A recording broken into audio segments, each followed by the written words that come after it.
We wanted him to come to San Jose and spend some time with us, but it did not materialize. So three of us, we drove down to Los Angeles where he was, and he said, you came all the way here for what? I said, well, no, we wanted to meet you.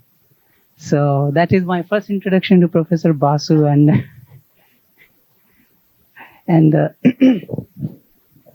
so this year, we invited him to attend the Om and be with us, and he's graciously accepted.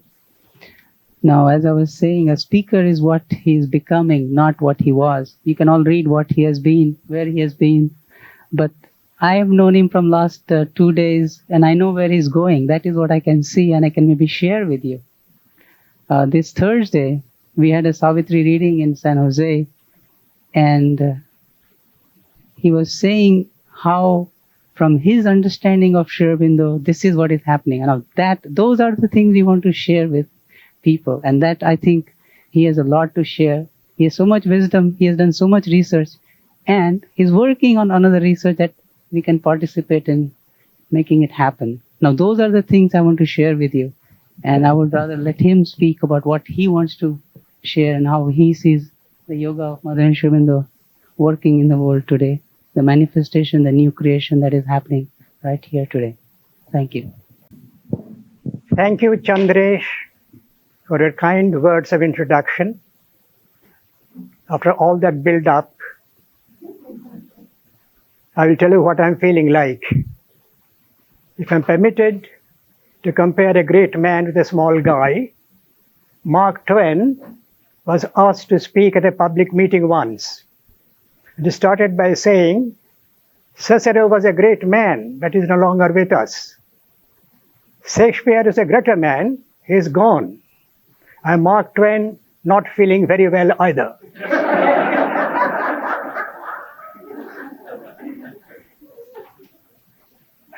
Still, I will try my best. So Dave Hutchinson has invited me, and Vishnuvai, Chandresh, and Kalpana have been looking after me so well, as if I'm a demigod, which I'm not.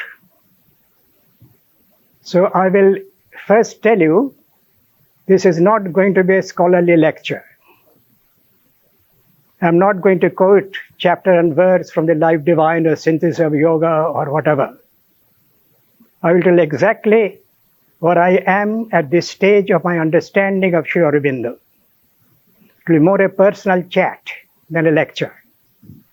I hope that suits you.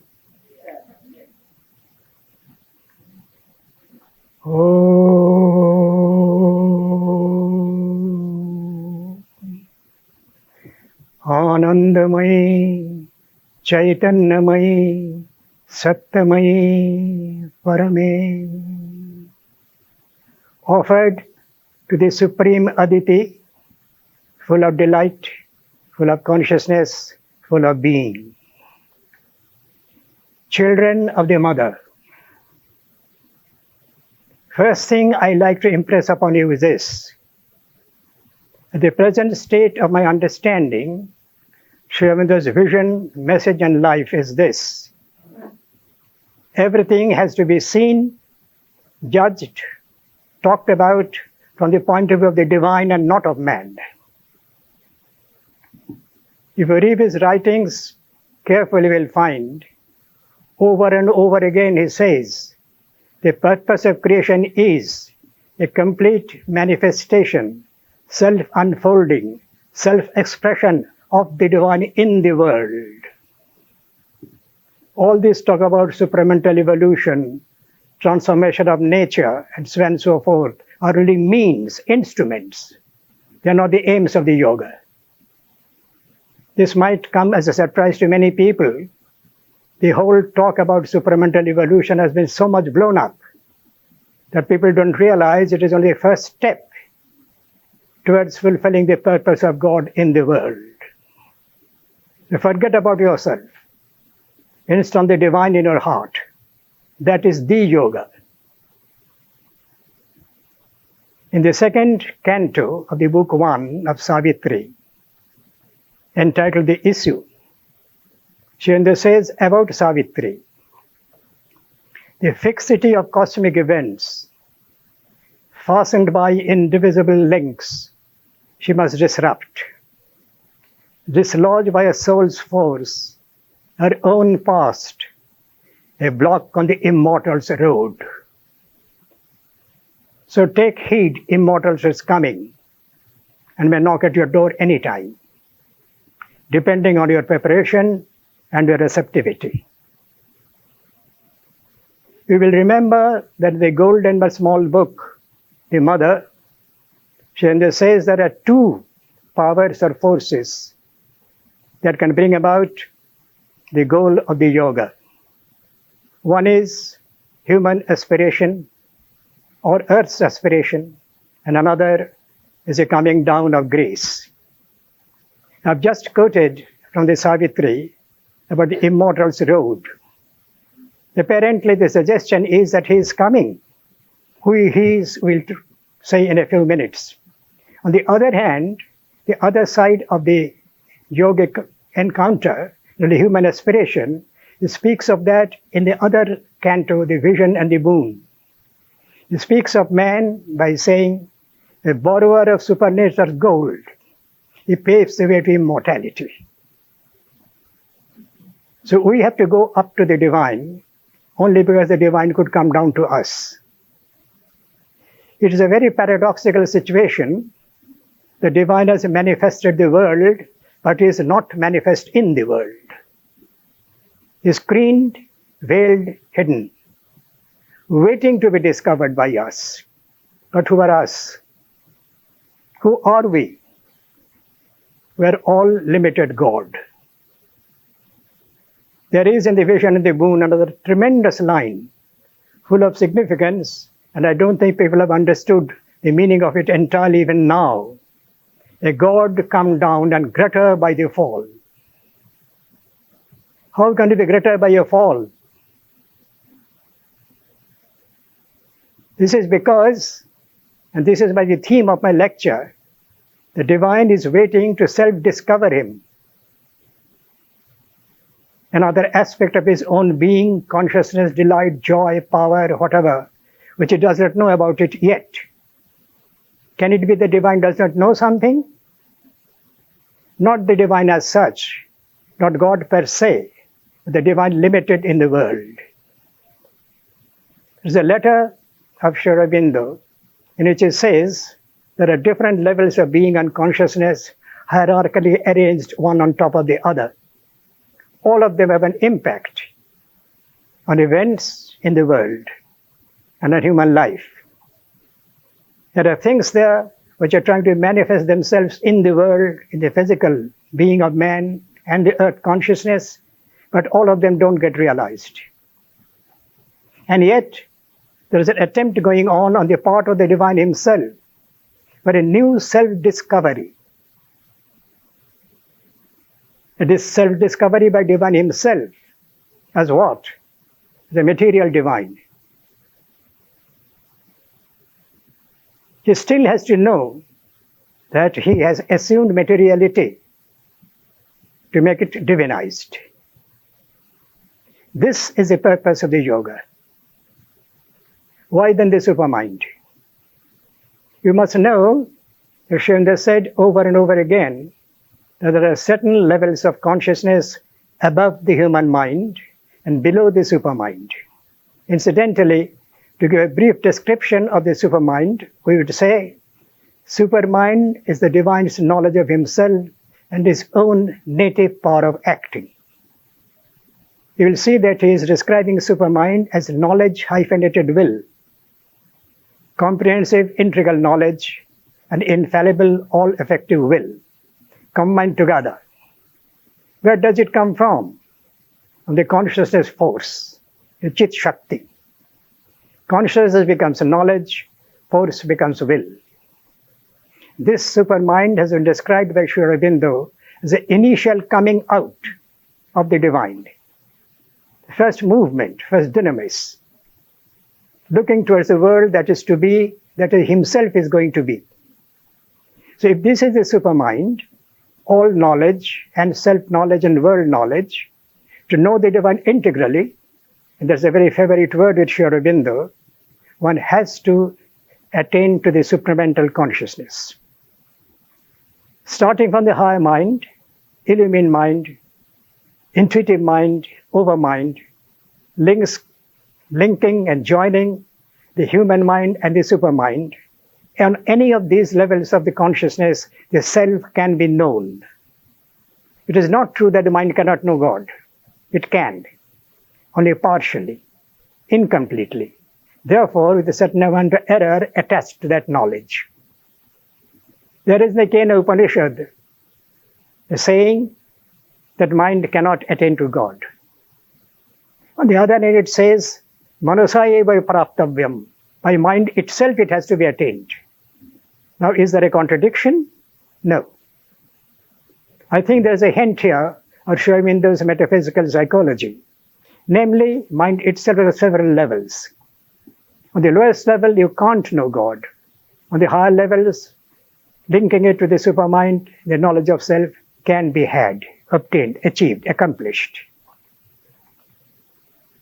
This brings me to the point that it is absolutely impossible to attain the supramental consciousness without knowing this self. Which self? What is called in Sanskrit the Atman, the one reality in all. This is not the psychic being. The self which is one in all. If you do not know this, you really have not attained any knowledge of God. And this can be known on levels of consciousness below the supermind. So by the higher mind, or illumined mind, or intuitive mind, and much better by the overmind, you know the self as the one in all. But this will not give you the complete knowledge or integral knowledge, because those of you who have studied Sri psychology will know that overmind has the inherent knowledge of one on this topmost level, and yet it prefers one aspect of the divine to another. That means the knowledge is not integral. Either it prefers the impersonal to the personal, the static to the dynamic, the silent to the word. So it is somewhat separated. And ignorance starts from the separation. We want complete, comprehensive, integral knowledge of the divine. It is for that the supermind is necessary. But it so happens that the supramental knowledge of the divine, you also have the knowledge. The divine wants self-expression in the world. So you now start applying the supramental knowledge through its infallible will to the lower nature. Why? To transform it. Why transform it? And I'm quoting Shirley verbatim. The transformation of nature is necessary for the complete self-manifestation of the divine in the world. So if you are doing integral yoga, don't do it for yourself. Do it for the divine. Some of you may know that after Shivendu retired to Pondicherry, there's a lot of misunderstanding what he was doing there and why. And he said, my yoga is not for myself, but for humanity. By which he meant that he was not seeking his own liberation, which is for him the sublime step of the ego. I seek my own liberation, not caring for you at all. But you are me with another face. So one's liberation is only a stepping stone towards the liberation of all. And if I forget that, I'm still being egoistic. So people started to misunderstand him. It was not seeking his own liberation, he was seeking the good of all humanity. So they immediately corrected his own statement. My yoga is not for humanity, but for the divine. Even then there was a misunderstanding, as if he was wanting to seek the realization of the divine.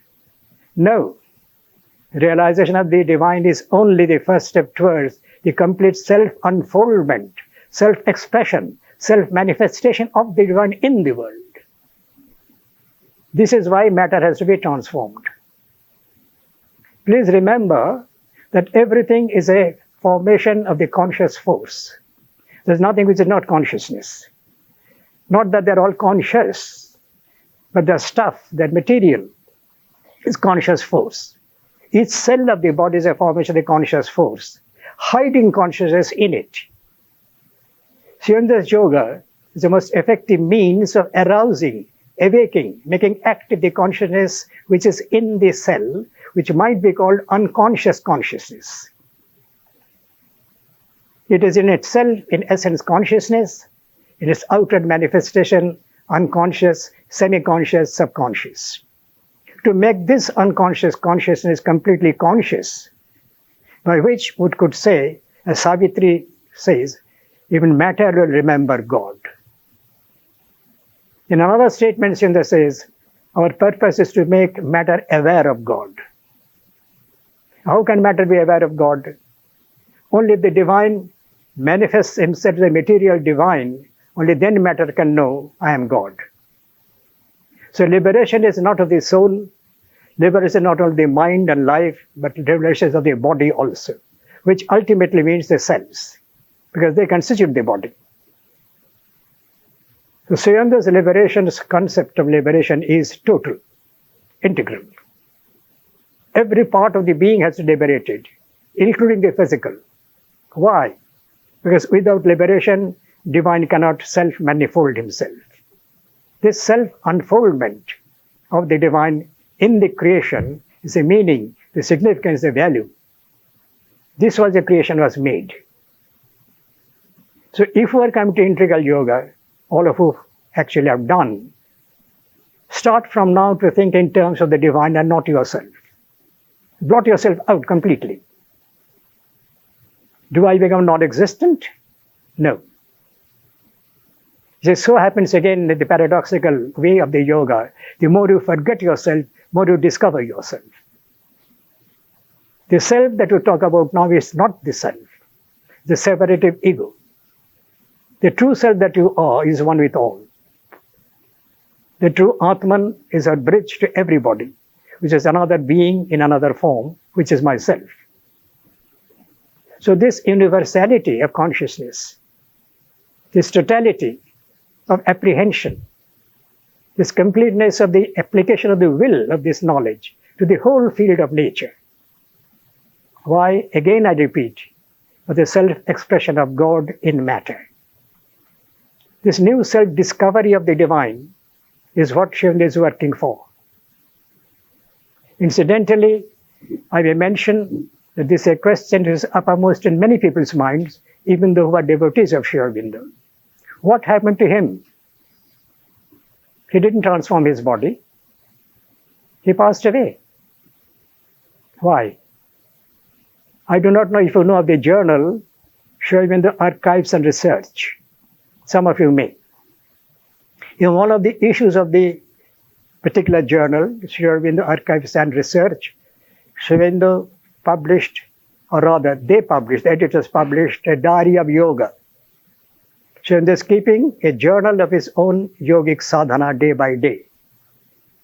And one entry is, in this time, the Vidya Avidya realization will be complete. That by which Amritam will be accomplished will not be done. He's talking of himself. Now, Vidya Avidya, the Sanskritic phrase for what Sri Aurobindo calls the overmind. It is the knowledge of the one, and yet it has knowledge of the separation or preferences of the different aspects of the divine. So it is avidya from that point of view, not complete knowledge, but vidya because it has got the knowledge of the one. That realization, he says, will be complete this life. Now we go back to another letter of Sri Aurobindo about Krishna. Here again, Krishna is an avatar.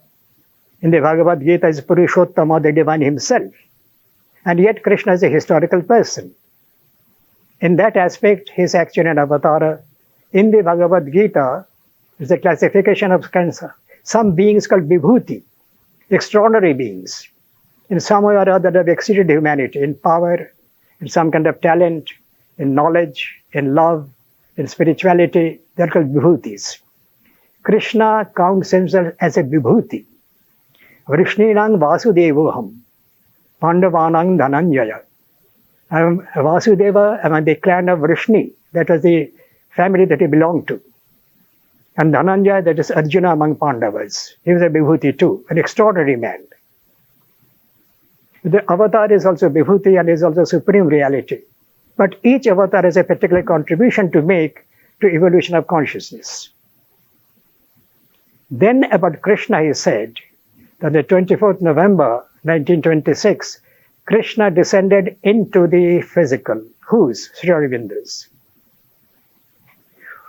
Before that, he said, Krishna did not set out for physical transformation. He over-mentalized his mind, and that's about all. In Krishna's own case, it didn't come down even to vital, fall as a physical. How did Sri take evolution 2 steps forward? Over mind came down into his physical. What does it actually mean in concrete terms? Every physical action was being conducted by the over mind consciousness and will. And immediately adds, being a truth seeker and a lover of truth, that in this life, that is his own physical existence, which came manifested in 1872, 15th August, Amritam, supramental immortality will not be achieved. So he did not fail his mission at all. Over and over again, he says, the transformation is not our work. Our mission is to bring out the supermind and join it to matter. That is his personal mission. And he succeeded enormously, more than 100% in that. I happened to be at the ashram when he passed away. I saw the golden light myself. And I'm a bit skeptical about these things, though I believe in miracles, because there is no such thing as miracle. We call miracles something that happens of which we do not know the laws. That's about all. If you had expanded your consciousness, you would know why the miracle has happened. It's not a miracle. It's perfectly natural, or supernatural, if you like, from our point of view. But I saw this light, golden light, in early morning, in midday, in evening, filling the whole atmosphere. That's the surcharge of the supermind in his material body. Then it started to withdraw on the 9th of December, when mother said, now the body has to be buried. You may know that the French doctors came, according to law, they allowed the dead body to be kept for 48 hours for relatives to come or to make funeral arrangements, etc. They said, we don't see any sign of death in it, you just do whatever you like. And it stayed like that for 111 hours almost. This is because the supermind had been brought down to the physical frame of Sri Aurobindo. And that was his mission, personally completely successful.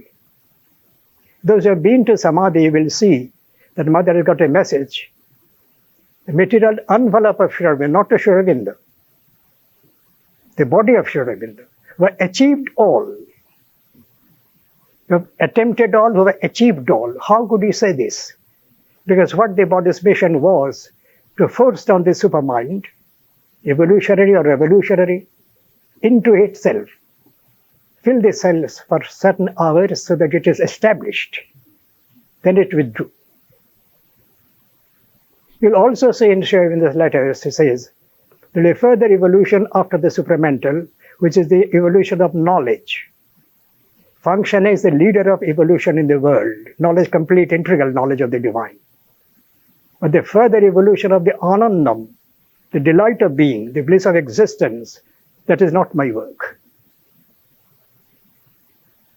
So please try and understand very clearly, objectively, dispassionately, even though he is Guru, what exactly he was trying to do and how much did he actually achieve. He achieved much more than it was promised. This is a message that I brought to you from the ashram. Clarify misunderstandings. Don't expect too much. Don't build your high hopes without the sure foundation. As long as the supermind was not ready to come into his body, he went on to the last moment, last breath of his yoga. He never ceased to practice yoga. The theme of this conference, evolution, transformation, new creation, they are all in one word summarized. The self-expression of the divine. It can be done by revolutionary means individually. It can be done evolutionary way cosmically. If the transformation comes about, there will be a new creation. The new creation will be a world of knowledge, At the moment, it's a knowledge of ignorance. This world is a world of ignorance. That is to say, there is no knowledge of the self functioning here actively. We individually may go to the divine. The world doesn't. The world has to be made capable of receiving the divine in itself. And that was the self-discovery of the divine in matter. A new self-discovery, he says. So therefore, if yoga is union with God, how far can the union go? By the psychic being, the spiritual self in us, by the mind, life and body, all of this together, simultaneously, integrally. This is the mantra of the yoga, integralism. Nothing left out, nothing accepted on its face value. Everything has to be seen in the light of the divine, everything has to be seen, the divine wants it to be done, everything has to be done the way that divine has actually dispensed already. Is this complete determinism? As I said, dispensed already. No, it's not complete determinism. You have got freedom of will. However small it may be, however little it may be, however slight it may be, you are free. And if you are not free, you will never be able to seek the divine even. Who seeks the divine in you? The divine seeks the divine in you. That's why Srendra says it's a play of hide and seek. He has hidden himself and is seeking himself in the world. You talk of the fulfillment of God's purpose in the world. Is not God fulfilled? Is he not complete? Is he not integral? No, it is the God that is limited the world that has got to fulfill itself. Srendra has got a very beautiful sentence. The self that is to perfect is not the original spiritual self, that is perfect always, essentially. The self in nature that you have to perfect. The self in nature is not perfect. It is very much under the thumb of the ignorant nature. To lift that veil, that burden of the thumb of nature in us, and invite, invoke, receive the supernature, which is the supramental nature, in the totality of our being and personality. This is your task as an integral yogin. Who is your master? The divine. One of the mantras of the integral yoga is the secret of sadhana is to have the divine make your sadhana for you. Because he is the yogin.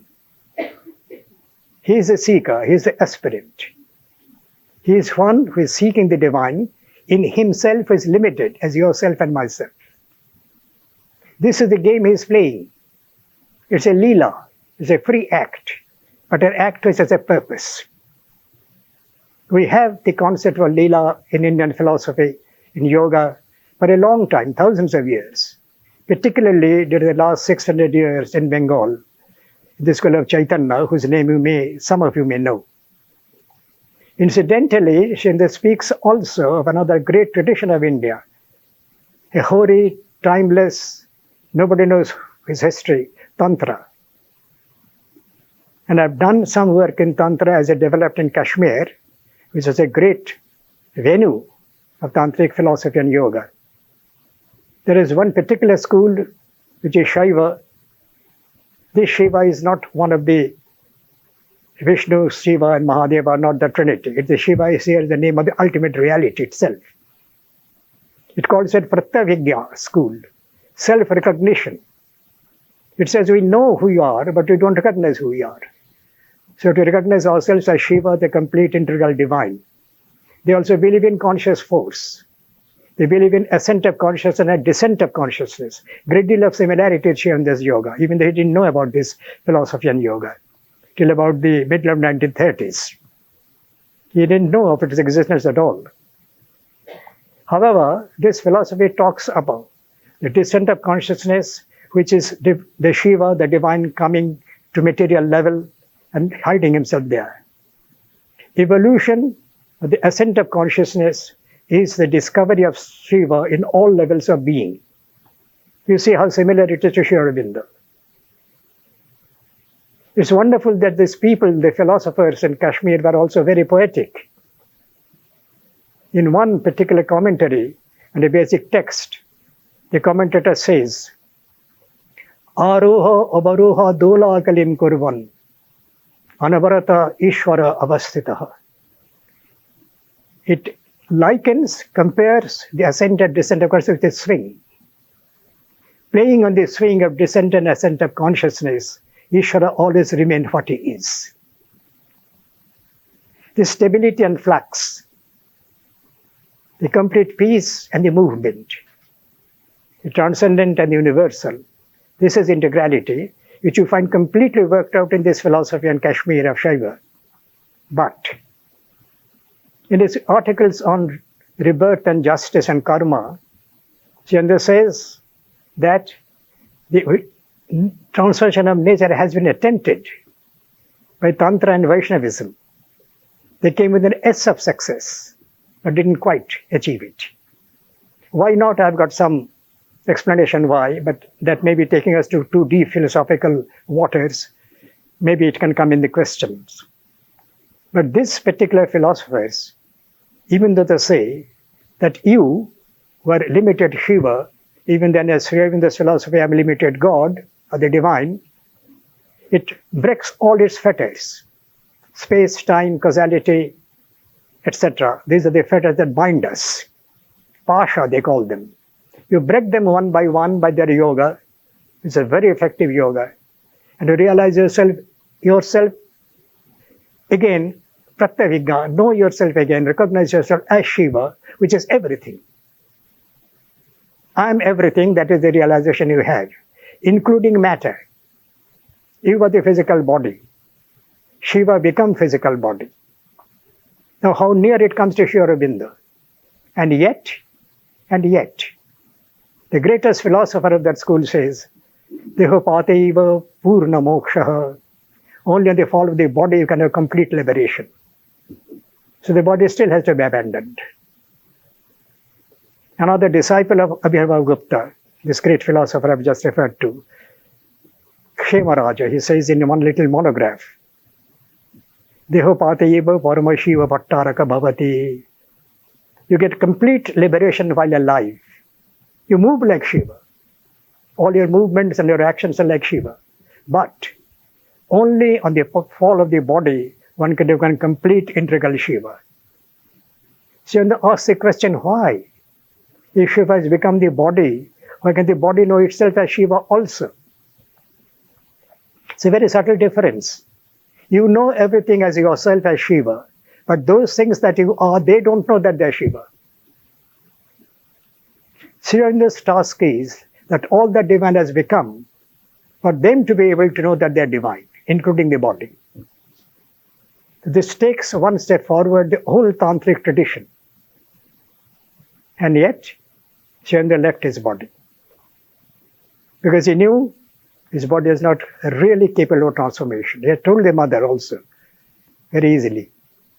So his mission was personally to bring the supermind down and make it connected with matter. I've seen one message of the mother that the supermind has been active since 1950 individually. But on 20th February, it became manifest. 29th February, was it? It became manifest and working universally. So this is a progressive activity of the supermind, going into different fields of the world existence and bringing out changes. Today there's a crisis in the world of all kinds. Conventions, values, ideas, everything is breaking down. Why? We suffer meanwhile, a great deal. It is part of the divine scheme of things. Why? So there's got a sentence, one of the tasks of the supermind is to break the mental mold. We're all mental beings. Unless you break the mental mold, you can't reach the supermind. So this is in the occult tradition, something that had to come. You go down to the Nadir point, then you get to the highest. The supermind is a link between the complete below and the complete high. In between, Sri Aurobindo the yogi is linking them together. This is how to see and look upon Sri Aurobindo. Personally, they are not in the least anxious that they should be accepted either as yogis or as masters, as gurus or anything.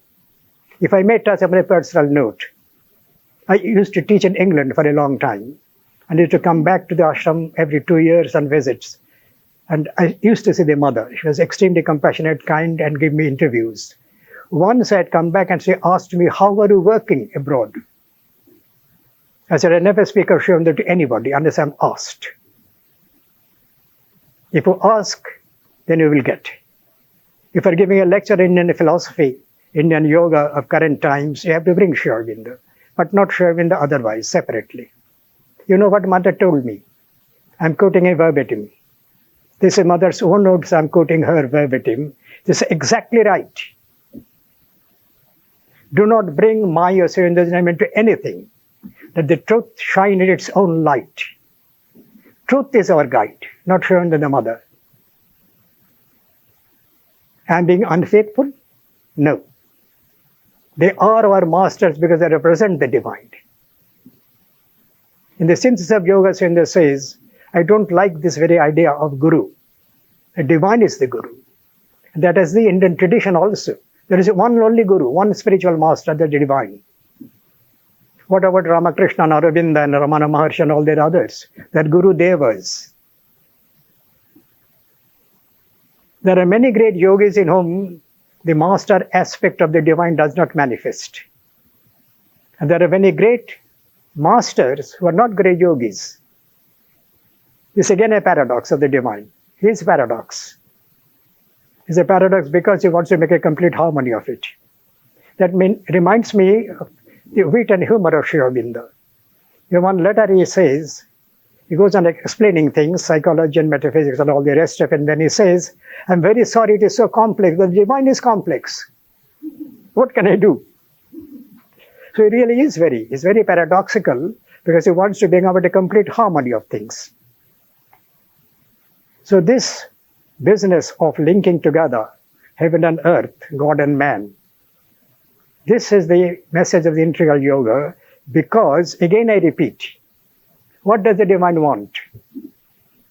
Not your liberation, not your transformation, but his own self-expression completely, comprehensively, integrally in matter.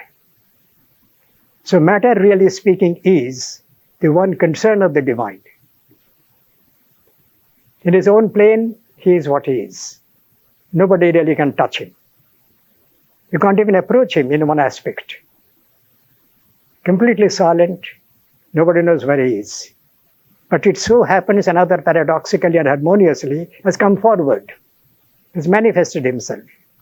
And in the manifestation, paradoxically again, he has hidden himself. The pearl in shell. Break the bonds of the shell, bring out the pearl. You are all in prison. You are meant to make the prison a palace.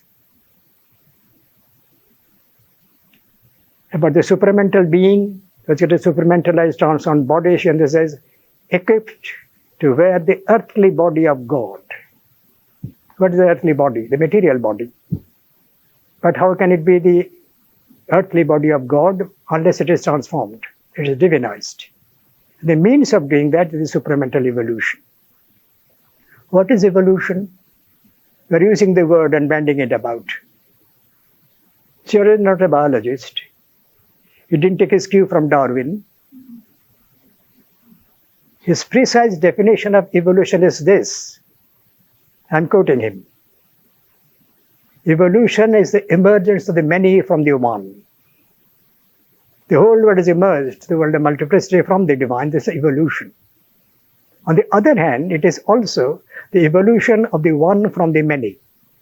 And that is what is happening now in evolution. So all the four words have got theme, are connected. One cannot be achieved without the other. The new creation is a new matter, a new life, a new mind, and self-expressing a new divine. This will be the self-discovery of the divine. Thank you.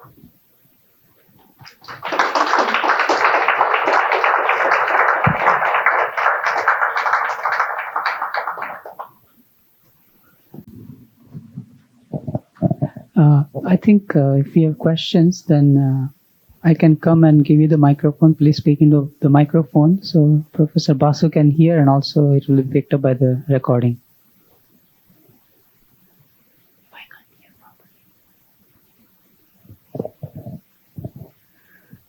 Professor Basu, I have a question. You mentioned that the... Vishnu, I can't hear. Oh. Could you come nearer, please? I'm sorry, I can't hear. You mentioned that one of the tasks of the supermind is to break the mental mold. And I was wondering, a lot of sadhana, or a lot of what people do is to read the books, to read Life Divine, Savitri, the agenda, and try to use that as a means for furthering our sadhana. So I'm wondering if you could speak to how that can be done, or some advice in terms of using study to do that, to break the mold. Very good question, and needs really a very careful answer. You don't read Shanda's books with the mind. The mind has to have something, the chink in the armor. It must break to some extent, even this. You read the first paragraph of the Life Divine, you read it as any philosophy book, you will not understand anything. Particularly the second paragraph.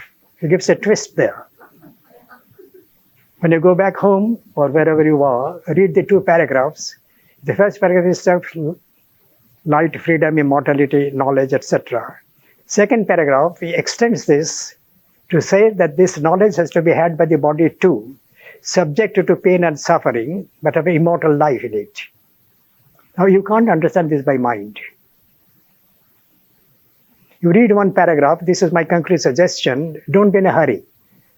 Don't read Life Divine as a philosopher. You know that the Sri declined the title of philosopher for himself. He was not a philosopher.